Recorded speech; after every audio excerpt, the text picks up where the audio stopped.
After the break in London, a man has been arrested after a woman was stabbed to death by a stranger on Bank Holiday Monday.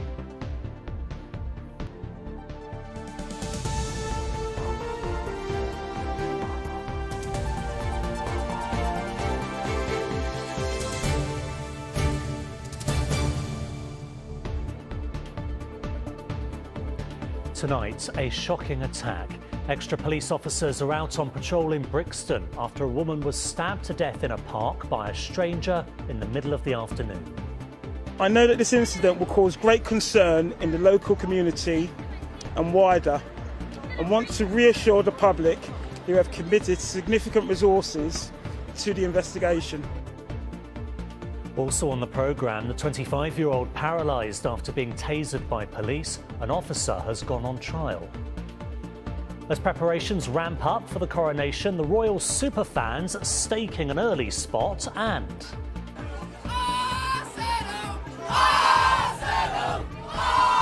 Off the pitch, but behind the bar, no wonder Leah Williamson is a fan favourite.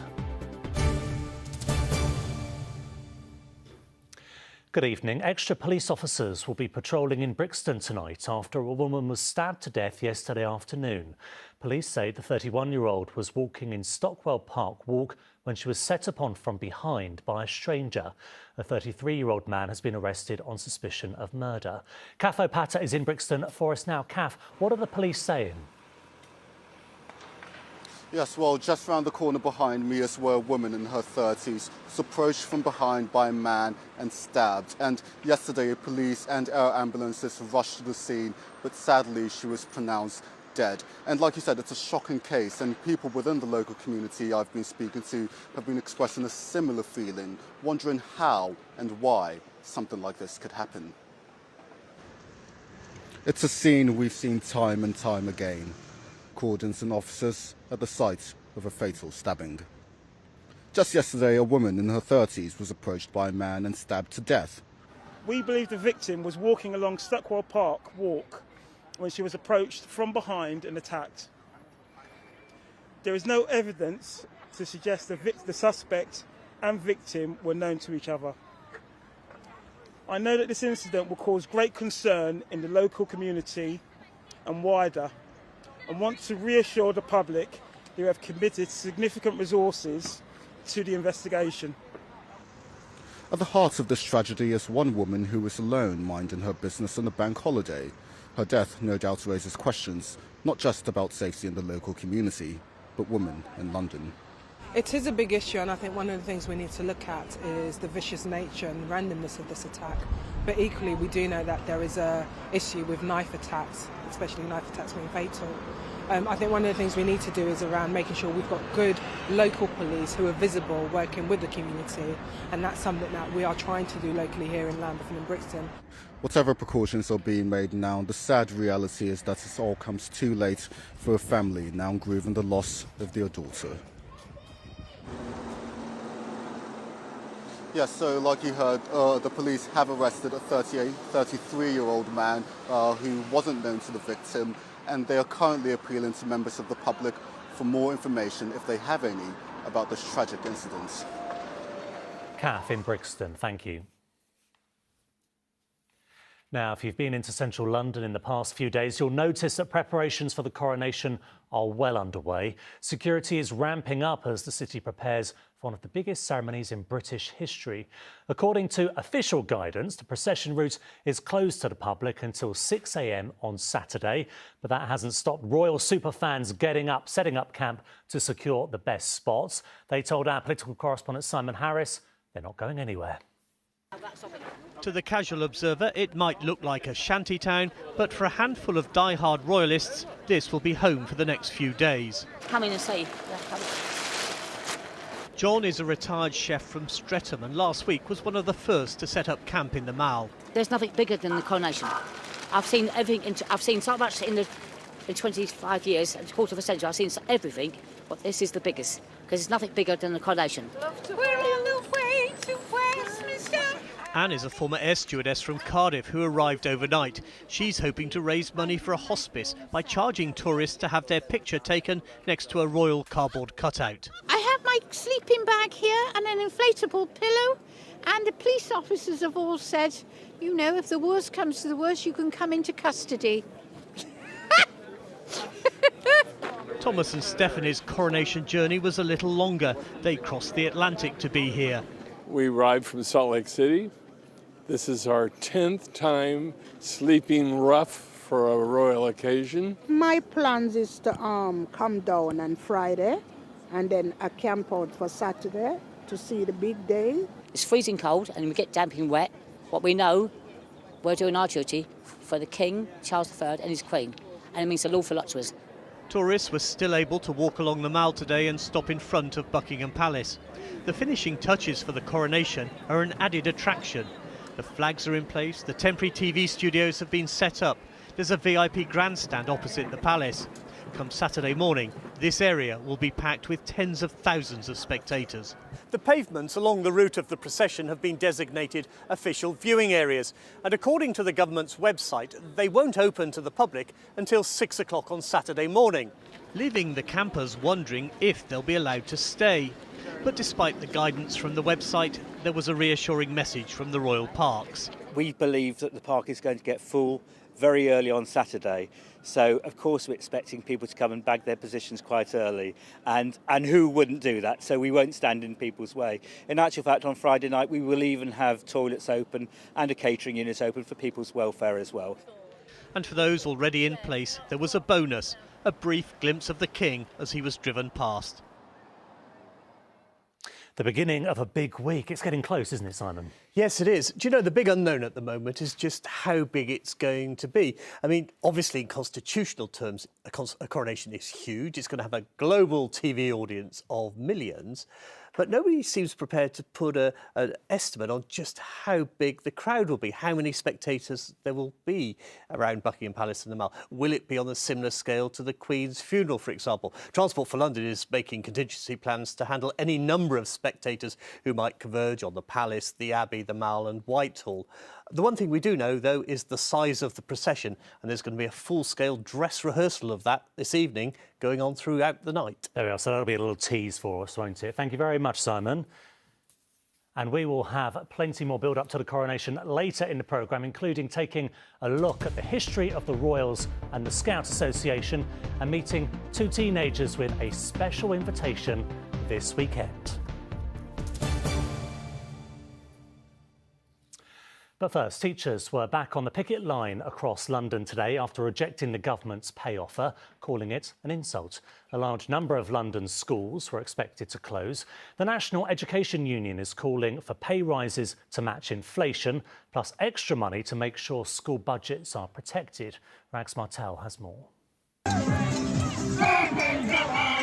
Chanting instead of being in class. Teachers marching to Westminster, demanding better pay. And what's your message to the government? We can't do the job that we're expected to do on the resources that we're given. My message is value children, and if you value children, you have to value their teachers.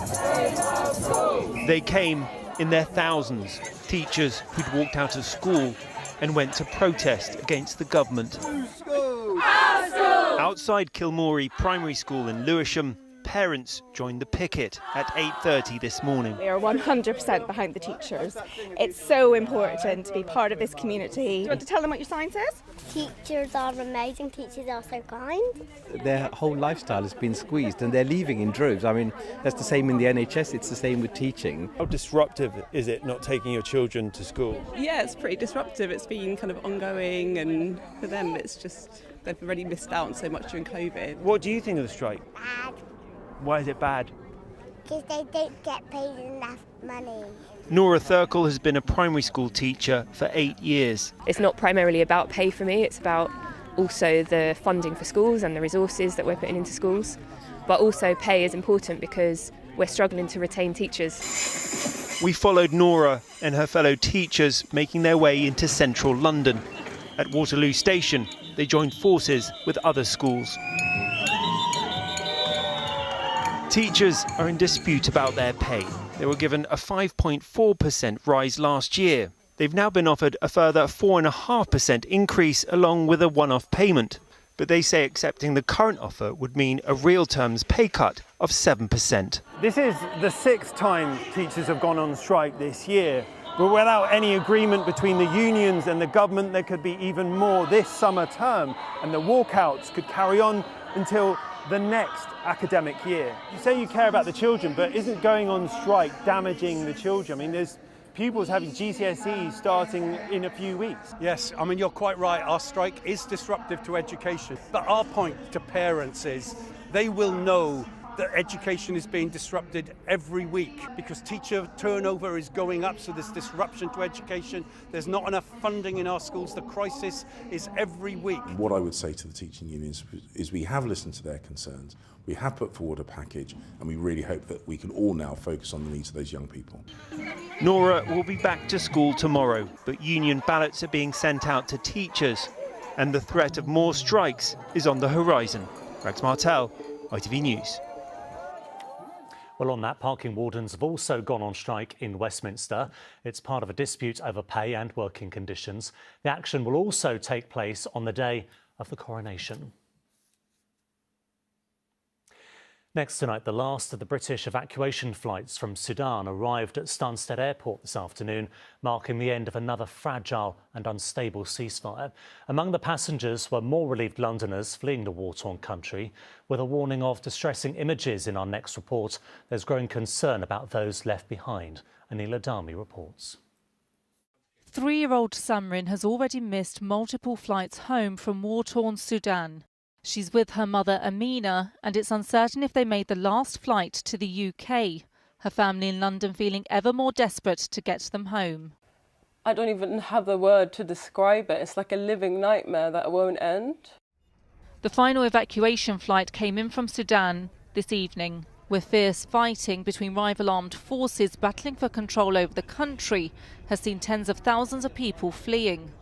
Amina and her daughter Samrin had fled Sudan's capital Khartoum, but were initially refused evacuation help because while Samrin holds a British passport, her mother Amina doesn't. Once she got there, they told her, "You're not eligible to get on this flight, only your daughter is." And she was so desperate that she said, "Take her, get her help. Her dad is in the UK, she needs a medical operation right away." They then said, no, she's a minor and that she can't get on the flight. And that they have to get the ship to Jeddah in Saudi Arabia. Sally tells me she's heard they have received some medical help now. However, she's critical of the government's handling of the process. Where's the humanity? Why are we asked for her to provide a visa when she's fleeing war? She has nothing but a handbag on her with a little sick child. And not just that, she's a kidney donor. She hasn't had clean water for days. She could also have an infection. Like, it's all very heartbreaking. Yeah. Amina's husband, Sally's uncle, is in Brighton. How's your uncle doing? He's obviously really stressed. We're all sleep deprived. No one's eating properly. He's also got 2 other kids to look after at the same time. So it must be so difficult for him. It's reported more than 2,300 people have been evacuated on 28 flights, with the Prime Minister this morning thanking everyone involved in the mission. He and the Foreign Secretary reiterating the message that the mission in Sudan is not yet over despite the end of the evacuation. Like, I'm not taking any word from anyone until they're on that plane. Like, I've completely lost trust in the UK government. While Sally hopes to hear her family will be coming home, uncertainty remains. Anila Dami, ITV News. A judge has approved the £150 million settlement for Grenfell survivors and their loved ones. The settlement has been awarded across 900 cases, and the defendants include the Royal Borough of Kensington and Chelsea, the London Fire Commissioner and the cladding company Arconic. Lawyers representing bereaved relatives said no amount of money will ever truly compensate what the claimants have had to endure. Stella Creasy, the MP for Walthamstow, has accused police of giving the green light to internet trolls after a complaint led to social services investigating the safety of her children. The MP was cleared after a safeguarding review that was triggered by a man who disagreed with her anti-misogyny campaign. The police said the man's messages did not meet the criminal offence threshold. Now to some guests lucky enough to be attending the coronation. Scouts have been supporting the coronation of kings and queens for more than 100 years. They were a big part of Queen Elizabeth's. Here they are polishing the carriage in 1953. They also provided vital support on the day. They also helped at the coronations of two kings before her, plus with the preparations for Edward VIII before he decided the throne wasn't for him. And Scouts are still very much connected to the royal family. Of course, the Princess of Wales is the president of the Scouts Association. And the King has shown his support over the years too, especially for the way the organisation supports and inspires young people. Well, here are two of them, Charlotte and Aya. Welcome to you both. So you two have 2 of the 50 lucky tickets that have gone to Scouts to attend the coronation. Aya, that's amazing. Yeah, it really is. It was such a big shock when I found out. Like, my parents told me, I didn't believe it. And then now we found out we're 2 or 4 of the people from London that are picked.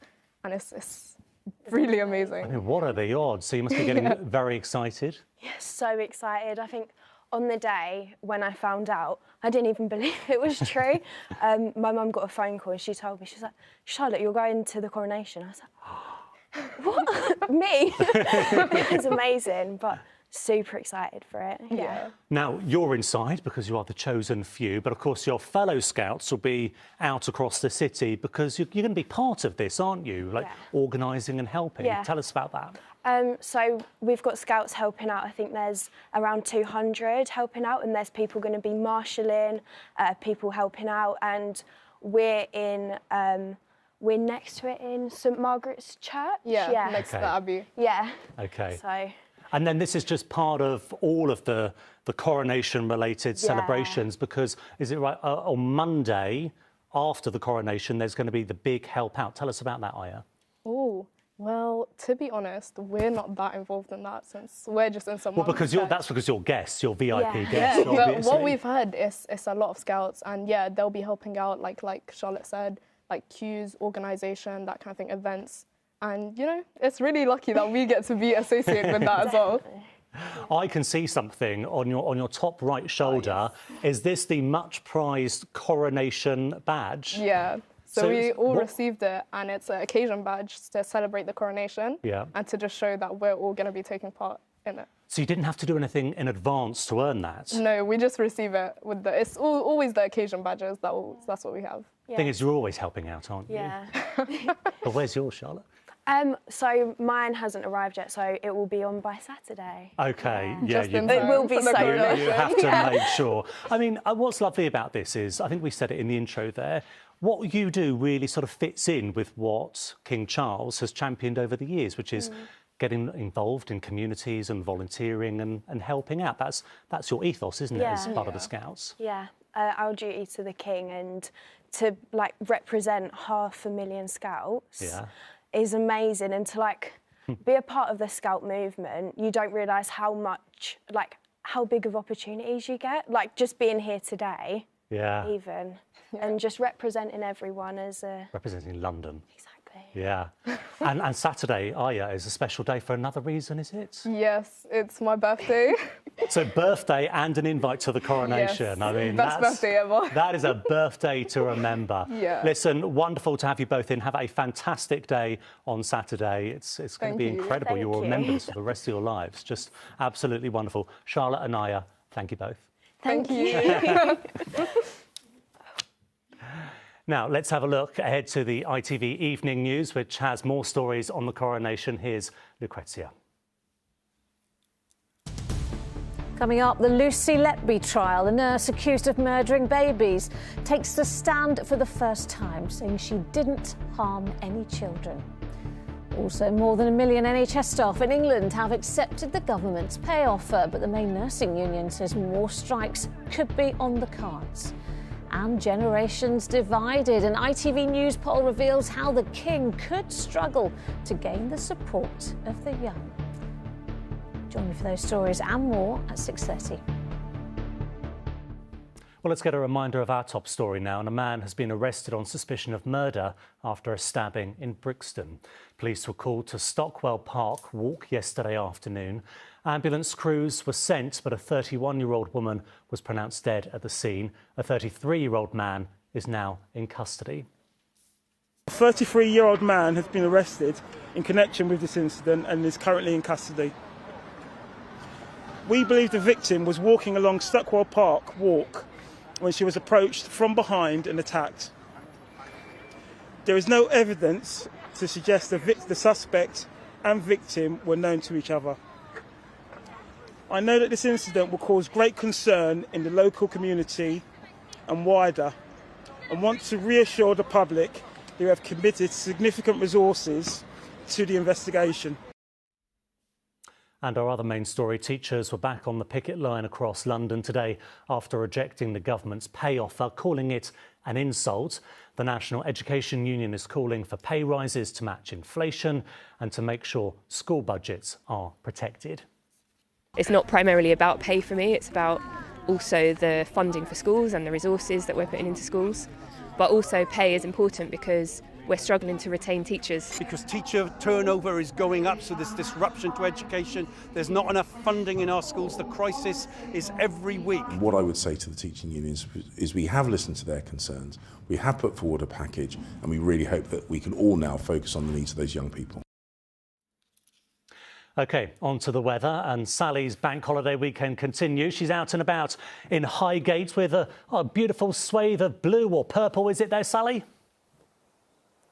It is. It's a deep violet. Duncan, you were showing me some photos of your garden earlier, and as gorgeous as the 3 tulips are, I'm afraid this slightly takes the biscuit. It's a sea and ocean of colour, isn't it? Beautiful bluebells here in Highgate Wood, and I'm walking carefully because the City of London Corporation who run this will be very cross with me if I squash any. Did you know that it is actually illegal, apparently, to destroy bluebells because they are so precious? They take so long to grow. Now, I'm going to very carefully come down here. We're safe. We're in a good position. There we go. Pull my skirt.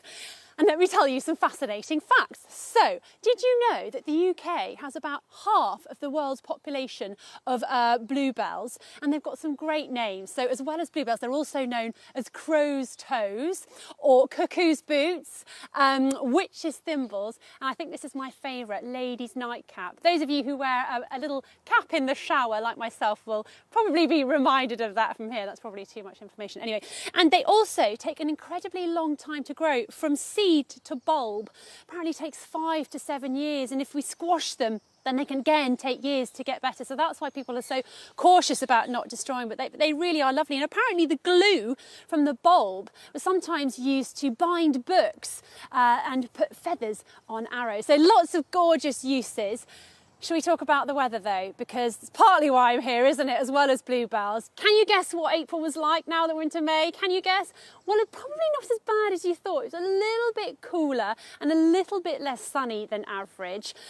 But we did have about 50% more rain. But I think the main thing was that it came off the back of miserable old March, and that's probably why everyone felt a bit depressed by April. But of course, now that we're in May and we've got the next bank holiday and the Coronation around the corner, I'm sure you're desperate to know what it's going to be like. The truth is, a little bit iffy at the moment, but the devil's in the detail. Got all of them coming up. Let's take a little look. Here we go. ITV London weekday weather is sponsored by Octopus Electric Vehicles. Car, charger and energy. Well, it's not just the bluebells looking gorgeous, but the tulips and the rhododendrons at Kew Gardens. Aren't they absolutely stunning? Now, tonight it's going to be pretty chilly outside. There could, in a few spots, be a little bit of frost, just a warning, but not for most of us. And then tomorrow, a fairly decent day, a lot of dry weather. Hopefully you'll get some sunshine, if a little hazy at times. And then towards the end of the week, things getting milder, but also a bit more unsettled for the weekend. More on that in a moment. First of all, let's start with tonight. So a mixture of clear skies, some cloud outside. Where the skies are clearest, that's where it'll get coldest, and in the countryside, in those prone areas, that's where we could get a little bit of frost, but most of us should avoid it, particularly in the towns and cities. So it will be quite a cold start as we move on into Wednesday, but not a bad day. Some sunshine in the mix, although there is a fair bit of cloud around. Where that sunshine breaks through, it'll feel quite pleasant, but out of it and in a bit of a breeze tomorrow, it will just feel a little bit cool. Highs of 13 to 16 though on paper. And then into the evening, staying dry. Again, a bit of a mix of some cloud and some clear spells. Now let's take a look at Thursday. You can see that rain. It's going to make its way northeastwards, but it should break up as it does so, and we could well actually get away here in London with a dry day on Thursday. Into Friday though, for those setting up on the Mall, there could well be some thunderstorms and some heavy showers. Also though, some drier breaks and some sunshine at times. Looking a bit better for Saturday, still a risk of some showers, but a lower risk. And as we head into Sunday for setting up for a street party, again, the risk of showers ups again, but the devil's in the detail, and we will, of course, keep you posted. We'll see you later on. Cheerio. ITV London Weekday Weather is sponsored by Octopus Electric Vehicles. Thank you, Sally. Now, an online petition to save the O2 Academy Brixton has surpassed 50,000 signatures. The music venue faces permanent closure after the Met urged the council to strip it of its licence. It comes after 2 people were killed when a huge crowd of fans without tickets rushed through the doors at a show in December. Their licence was suspended while Lambeth Council conducted a review. AMG, which owns the venue, say they have presented proposals that will allow the venue to reopen safely. And finally, Arsenal's Leah Williamson may be injured, but she's found another way to help fans on her home turf.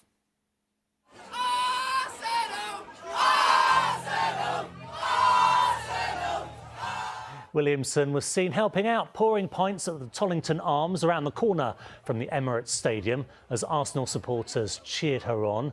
She's currently out from Arsenal's Women's Champions League game against Wolfsburg after suffering an injury. But her pulling arm was fine. There we go, that is it from us. The ITV News at 6:30 is coming up next with Lucrezia. But for now, from all of us here on the London team, thank you for watching and have a lovely evening. Goodbye.